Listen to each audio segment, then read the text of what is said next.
Absolutely. We got not just a little bit, but a lots more coming up on the show here. And right now, at this point in time, we are at True Stories of Self-Defense out of the American Riflemen's The Armed Citizens column. Now, ladies and gentlemen, I told you in the show highlights that I thought these stories were weird that I'm about to read to you.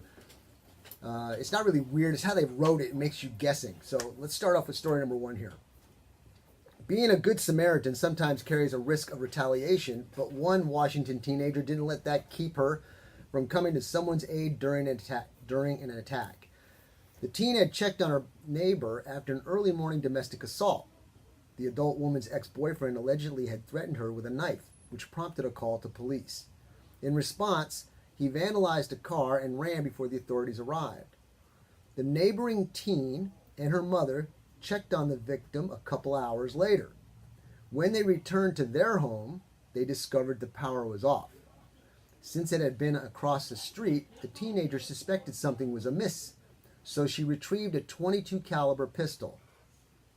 After entering the home, the teen heard a noise and noticed her neighbor's ex standing in the doorway armed with a knife.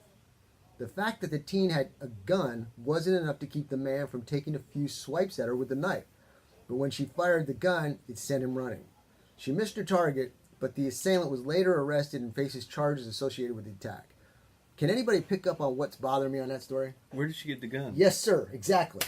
She gets the gun and then she goes into the house. It was in her car. It's either in a car, under a bush, under a rock, or something. But that wasn't clear in the story. I mean, I applaud her, but it was just weird how the story was written. All right, story number 2. This is another weird one. See if you pick it up. When a knife-wielding man caused a Greyhound bus to crash, an armed citizen ensured an arrest. The suspect breached the secured area of the bus, allegedly attacked the driver, and spun the steering wheel, causing the bus to go off the road. After it stopped, the assailant crawled out of the window, despite attempted intervention by any one of the passengers on the bus. Outside, though, the armed bystander told the fleeing man to freeze and held him at gunpoint until the police arrived. Okay, what bothers you with that story? Anything? We're thinking. What was it? He was crawling away. He breached the secured area of a bus. I've never seen a secured area of a bus unless it's like a police transport bus. The secured area of a bus, what is that? Is that the yellow line around the driver's box? So this guy was following him or what? He's in the bus. No, the pedestrian. Yeah, the pedestrian was outside. I guess where the bus crashed.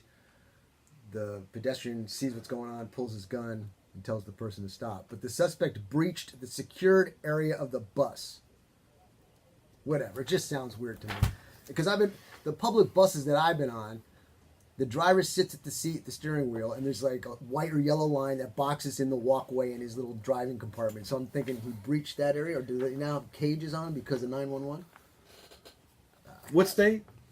I don't know here. Let's see. This is Denver, Colorado. Yeah. It makes more sense in Texas. They're probably smoking all that marijuana. All right, story number 3. A resident of Elmira, New York, who used a shotgun to fend off an intruder will not be charged, police said. The armed citizen fired at the stranger who gained entry to the home early one morning. Pellets from the 12-gauge shotgun hit the suspect in the shoulder and upper chest. The interloper was taken to the hospital for treatment, and he checked himself out against the advice of doctors. Yeah. What's wrong with that story? Long pause. All kinds of stuff. Here you have a guy, an interloper, who's threatening an Elmira individual. The homeowner shoots the guy. They take him to the hospital, and it says here he checks himself out against the advice of doctors. So we have an interloper who breaks into people's home, shot, and decides not to stay. Oh, it says he broke in. Yeah. He was taken to the hospital for treatment, and he checked himself out. I don't know, man. These stories are weird. So, anyway, so he's not going to be charged because they I feel guess bad for him, but it wasn't bad enough that he had to stay. So it really wasn't that bad. ladies and gentlemen, all I'm saying is it's weird out there, and that's another one of the reasons why I got the chief on at the interview section today, because we're going to talk to him about situations that would look like it should be normal, but that ends getting flipped around and makes it look like you, the person who called 911, ends up being the bad guy. So it's just a weird day when it comes to this kind of stuff.